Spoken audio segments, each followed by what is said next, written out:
Good evening, ladies and gentlemen. It's your host, Belmont, and I'm back with another episode of Power Vacuum. And today's episode is going to be a little different. It's not going to be one of my raw, uncut videos. This one's going to be a little bit edited because I'm dealing with some copyrighted content, as it were. And my camera a little off. Whatever. And basically, I'm going to be talking about the Acolyte today because there's been a lot of people talking about this show lately. It's pretty bad if you've seen it. But I wanted to talk about specifically episode 5, which is titled just Night. Like that's it. Like the episode 4 was day. This is night. And how people are praising the choreography in this show and pretty much how I think it's kind of subpar and doesn't deserve any praise really. But let me just read. I got my phone here. I'm gonna read a little bit of X and some posts about some people, or well, not about people, about the Acolyte that people have posted. Because it's ridiculous how many people seem to really like this episode and are praising it. But for example, right here I got a guy named Steve. You can't tell me this is not good after seeing this. And he's posted a clip of, I don't know the characters' names. It's the Sith Lord and the Padawan with the spikes on her head. Daphne Keen's character. And it's just a clip of him fighting her.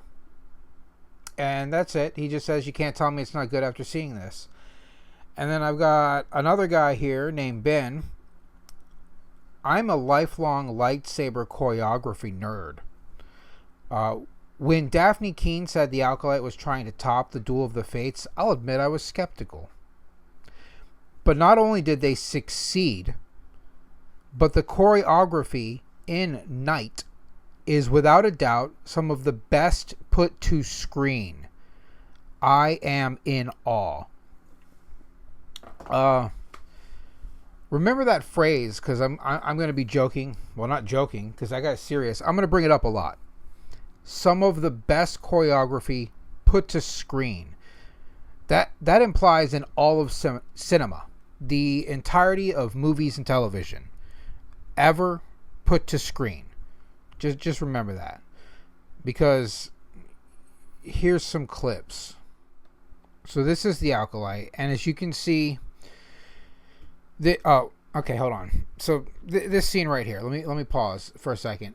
She like wakes up after the last episode, which doesn't show how the fight starts. It just shows the Sith guy knocking everyone down with the Force. It kind of like the power of many thing, where she pushes everyone back. Stupid, but she wakes up and she's like disoriented. She doesn't know where to go, and she always has this kind of look on her face, this half confusion, half. You know, I'm here for the paycheck. I don't really care. But she sees a dead Jedi and she doesn't know what's going on. And then after the confusion, I guess, wears off momentarily, she looks up to see this nonsense happening, right? And it's like, you didn't see this or hear this battle happening, but look at this.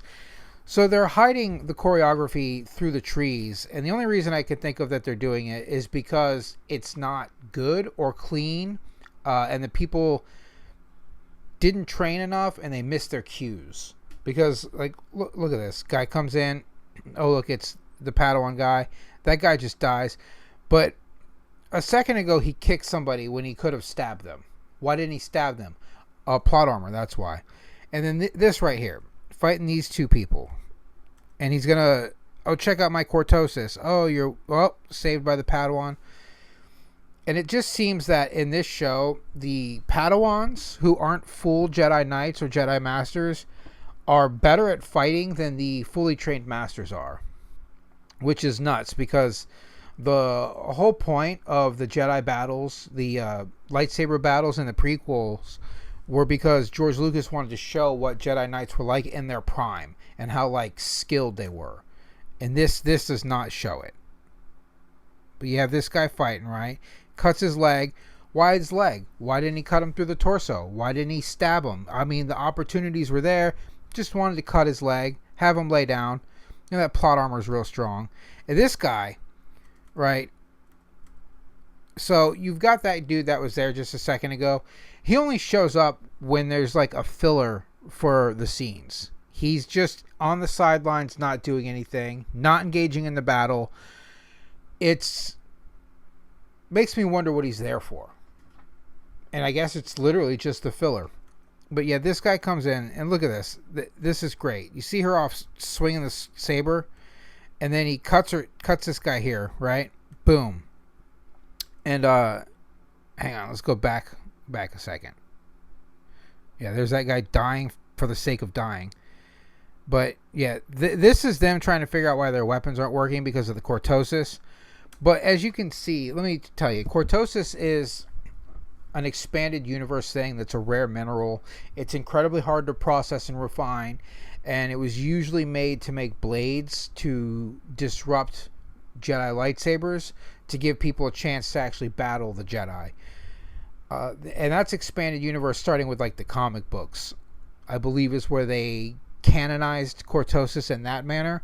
Previously in video games, cortosis appeared, but it was just a weapon. It was a mineral used to make vibroblades and shock blades, so people could battle Jedi without dying instantly. Because you come up against a Jedi with a vibroblade, he's going to cut your sword in half and kill you.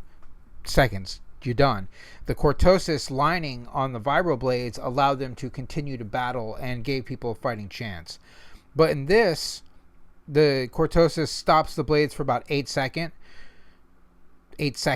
I should say, where in EU, in the comic books, it's several minutes. Like, once your lightsaber's hit, you have a choice to either run away or continue to fight for several minutes without the use of your lightsaber. But this, it only lasts 8 seconds.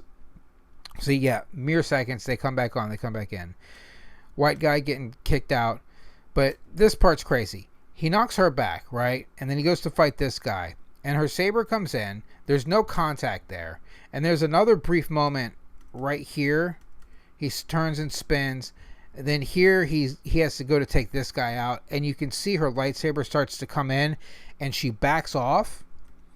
Because she realizes that it's not her cue yet.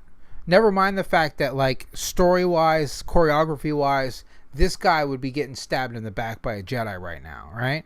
She would come in with her saber, boom, right through the back when he's least expecting it. But because, you know, these people can't write and the choreography is not good at all, they have to time it, and they're not trained. They didn't train. That's the clear thing I can see with this. They didn't put in the hours and hours that it takes to get good choreography. I feel like they probably had 1 or 2 hours to train for these battles, and they felt like that was good enough. But you can see this guy gets cut down, and then she comes in. Oh, let me come in now. I know I just missed my cue. Or I didn't miss my cue. I preempted my cue and almost came in too early. And like, oh, I'm dead. And then here comes the side guy that does nothing just to die again. And then they want to compare that to like this, where you got Darth Maul and Obi-Wan and Qui-Gon fighting him. And just look at the way they fight. It's like fluid. It's smooth. Whenever they do their little spins, it's like one quick spin. It's usually to reposition themselves to try to strike better. Whenever you see Darth Maul do a spin or a flip or a flurry, it's to dodge an attack or put distance between himself and his attackers. See right there, boom, jump away. They come in, they're so quick, and like, bam. Here, look at that real quick. See how they spin? Oh, too far, not far enough. Hits him, and he spins to attack again. They could play that off as when he hits, he pushes up with the weapon, and to avoid being disarmed or being opened up, you spin to counteract the momentum and use it judo style or kendo. You use your opponent's momentum against them. But like, it's never just the fake out. Oh, this is edited. Oh yeah, they're cutting out all the in-between stuff. But my point is, it's never filled. There's no filler. There's no waiting to attack. They're on point. They're very quick. They're very precise with their movements. Where in this, it's not precise. It's not quick. There's a lot of like filler movements. Like this fight scene here is, oh, I hate this. There's some hand-to-hand combat. Let me try to arrest somebody without having them cuffed yet. I want to get to the apprentice. This is ridiculous, right? They go to fight. Did I go too far? You tell me. Blah, blah, blah. Yeah, so... Oh, come on. Come on now. He gets to where it's going to show him fighting. This flashlight thing is nuts, too.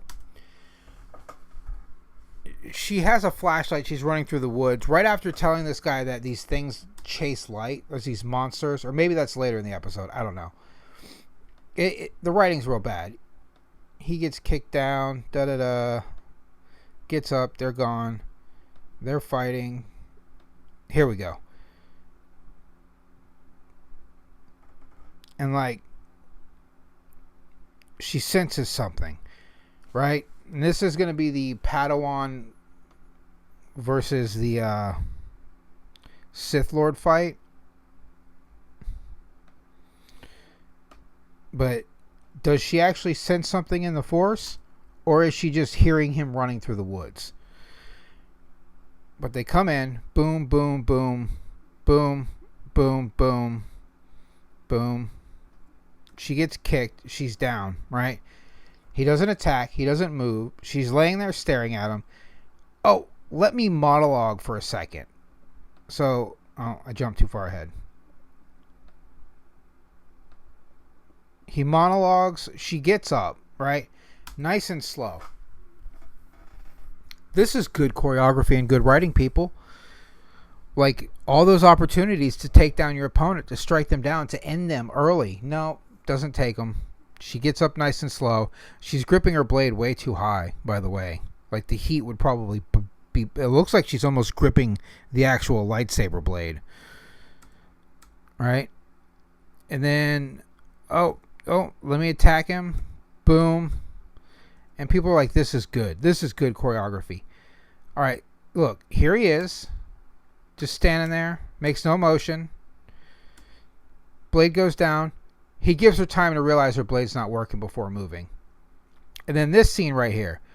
Look, this is how poor cortosis works in this universe. Why did they both look at the blade? I get why she looked at it like, oh, my lightsaber is working now. Why did he look over to it? Like, oh, do you not know how your own weapon works, dude? Like, in one, the blade igniting, it's right in front of your face. You would already be able to see it. You don't need to turn your head towards the weapon. But, like, she's not even looking at him. He could easily reposition himself or kick her in the stomach or kick her in the leg or do any kind of thing to take her down.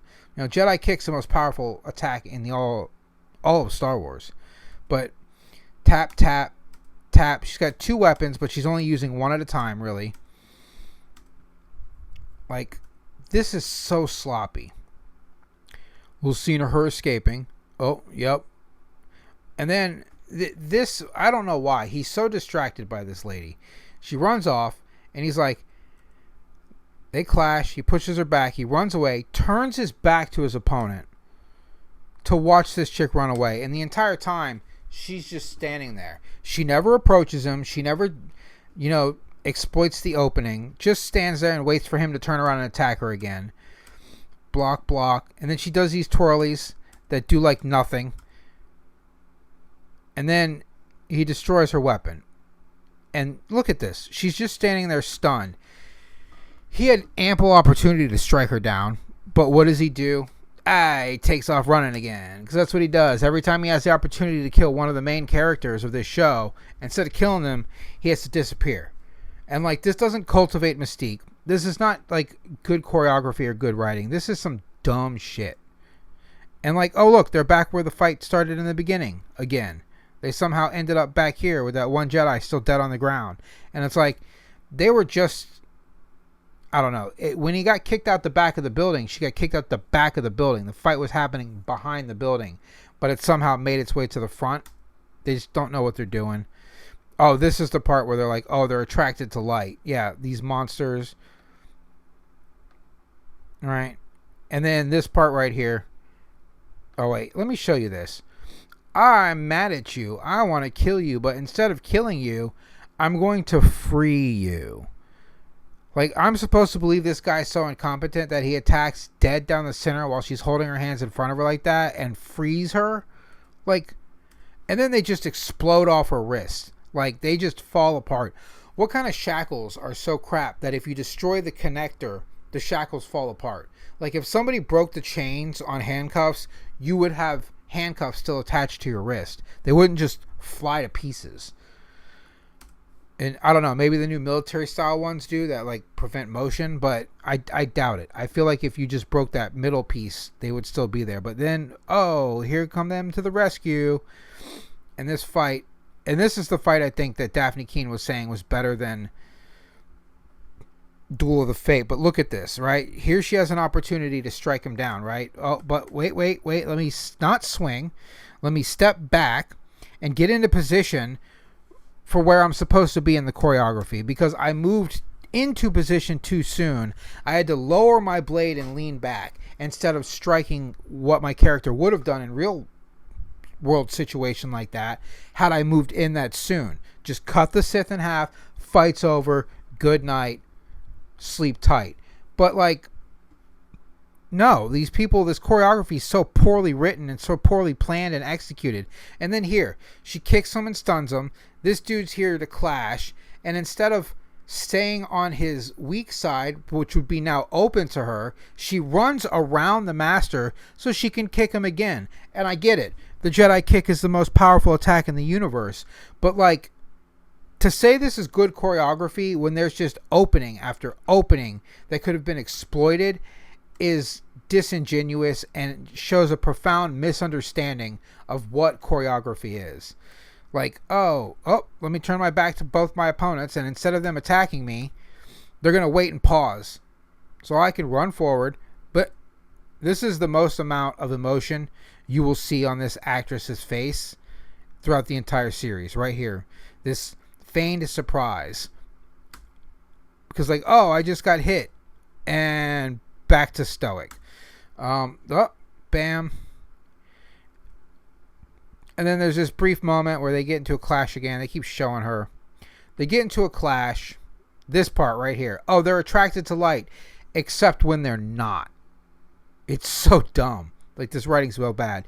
Yeah, his blade gets taken out and he's got to do some martial arts because I guess he's Asian and Asians have to do martial arts. Same reason Trinity had to do martial arts, because she was from the Matrix. I don't know. I have no idea what these people are thinking when they wrote this crap. But here comes the Padawan, and look at this. Misses, and here's his opportunity to strike her down. Not once. Twin spirals. She turns her back to her opponent 2 times without any protection from her saber. Just holding it above her head. Ridiculous. And then, let me strike him with a helmet. You know, that helmet that can withstand lightsaber blades but can't be hit twice with a pommel of a lightsaber without breaking. Falls apart. And then this part, this cracked me up. All right, so he just pulled his lightsaber in half, right? See how short the blade is right here? Or the handle is? And see how short this one is? Barely sticks out of either side of his hands. It's because he took his full blade and broke it in half to turn it into 2. Right? Bam, bam, bam. Kills her. Takes her a second to realize she's dead. And then he's got the full-length lightsaber hilt in his hand again. And then when he brings this one down, this part's great, right? He brings this one down. It's also a full-length lightsaber hilt.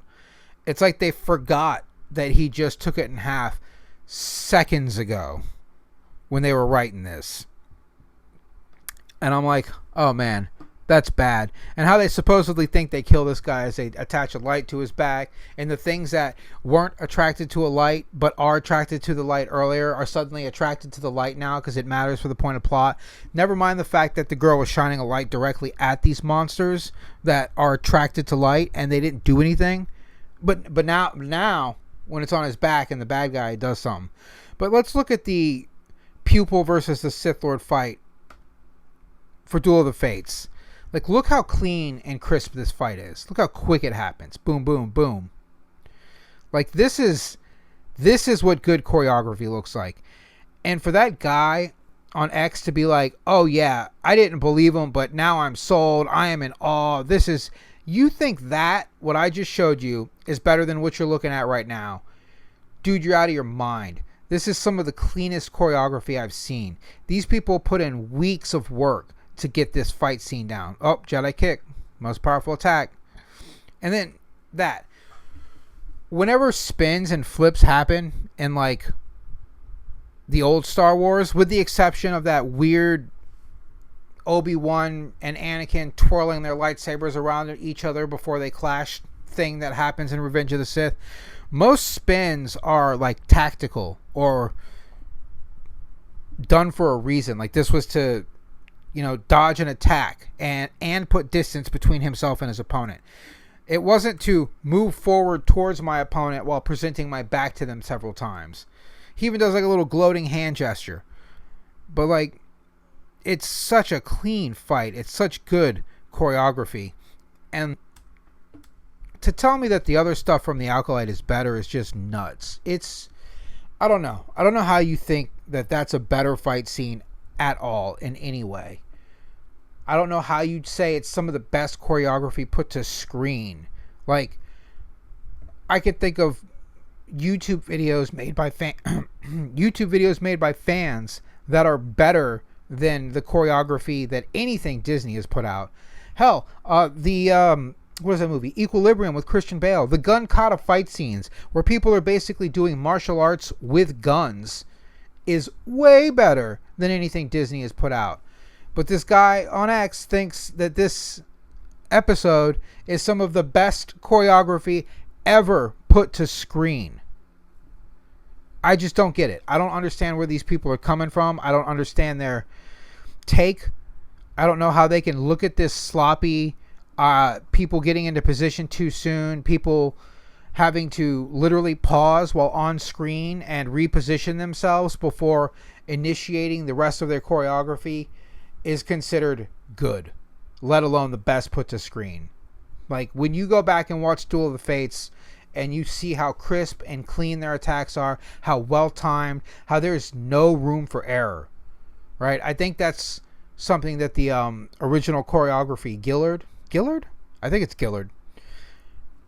I'm going to go look that up now. I believe it's Gillard from Attack of the Clones. No, the Phantom Menace.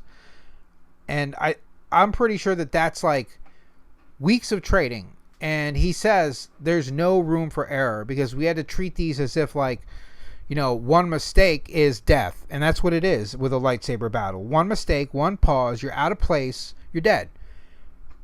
And I do not get that feeling from the Acolyte at all. Like, not even a little bit. It is 100% sloppy. My alarm's going off. 100% sloppy. It is not well timed. It is not well choreographed. And it is most certainly not some of the best choreography put to screen. I could probably go on for another 30 minutes about this, but I'm going to cut this video off right there. I think I've made my point. You've seen the difference between the Duel of the Fate and the Acolyte season 1, episode 5.